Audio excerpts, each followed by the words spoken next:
O ito, bago. Ha? The Office of the Ombudsman is set to file plunder charges against Senator Jinggoy Estrada on Thursday.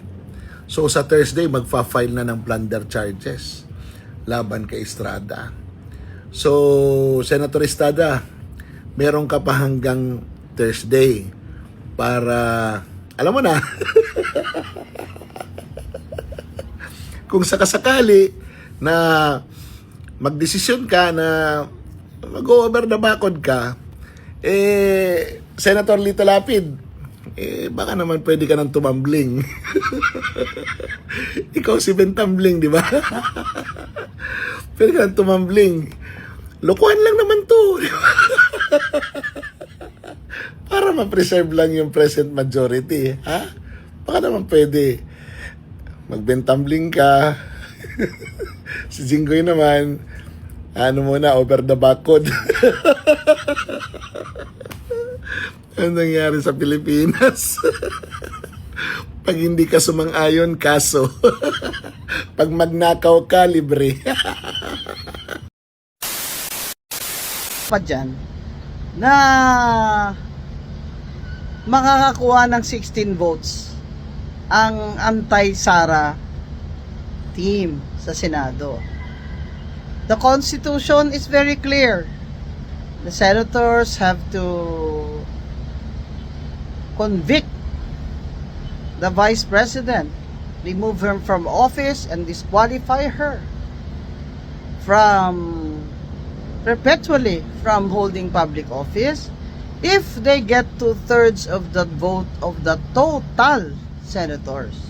That means 16. Ngayon 11 lang sila, kahit bumoto pa yung dalawa, si Zubiri at si Ejercito, pabor sa pagtanggal kay Sara. But if they do that, that's their kiss of death. Because Zubiri is Bukidnon, his district is Bukidnon, where his voters are from Mindanao, and that's Duterte country. Ay nako, hindi magmamarko sa mga tao sa Bukidnon. Hinding-hindi. Hinding-hindi. Kaya, baka mag-abstain pa nga siya, like he did dito sa eleksyon ng Senate President. Ganon din si J.V. Ejercito, na sinabi na niya na malamang hindi talaga siya boboto pabor sa impeachment. Now, they need 16 votes of the total members. Ilan ba total members? 24, 24. Ma'am, wala na po si Bato. Kahit na mag-absent pa yung kalahati dyan sa 13. Counted yun sa total number of senators na dapat makakuha silang 2/3 or 16. 16 nga, kulit nyo eh. Kaya nga nagpa-plan B ng BBM gang. Kasama na sa BBM gang yan, si Risa Ontiveros. Kayo naman, masyado naman kayong panaib dyan. Kasama na yan sila sa BBM gang. Kaya ang plan B nila, ang plan B ng BBM gang, ay CONAS, Constitutional Assembly, yung mga congressman at senador mag-a-amend ng konstitusyon para ma-extend ang term ni BBM, ma-extend ang term ng mga congressman.